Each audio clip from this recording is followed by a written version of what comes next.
Hey folks, can any of you guess which side of the world we got our eye on right now? Well, if you said anything other than the Caribbean Cocos Plates and western side of the Americas, you haven't been watching very hard. This volcano in Ecuador is really starting to rock and roll, and we got to watch out for this one in Colombia and Bolivia as well, along with quakes. Taking a look at the sun here, we have two ejections to watch. Off the left side, the eastern limb, we see a cloud of plasma lift off the sun, and right about that same time we see a coronal mass ejection coming out of the right side of the sun. Now, taking a closer look at the eastern limb, you can see this dark cloud of plasma lift off the surface of the sun right here, creating a bit of an ejection.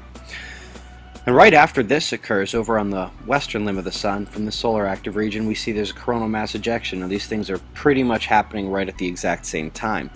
Now, we come over here to the Soho LASCO, and there are frames missing, which make it harder to ascertain exactly where these things are going.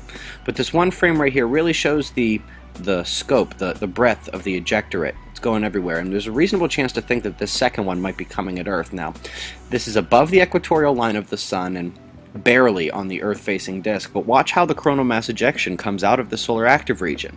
You're going to see clearly that it comes off a bit more Earth-directed than one would think from an active region like this, and we really do need to keep an eye on this in the next coming days.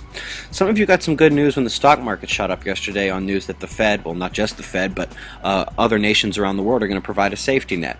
Folks, this isn't as good news as you might think. When they print money, which is what we're going to have to do to save them, or when you just infuse dollars into somewhere, everybody's money becomes less valuable, they can't buy as much, further stagnation, no growth, not to mention they still haven't really kicked their debt problem in the first place.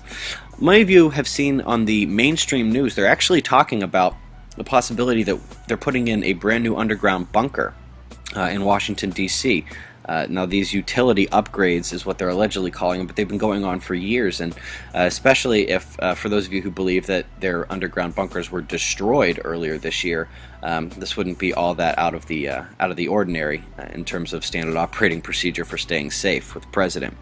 Speaking of underground tunnels and bunkers and things like that, they're thinking that China has hundreds, thousands of miles of these underground tunnels, and they're saying that within these tunnels could be hiding up to 3,000 nuclear warheads.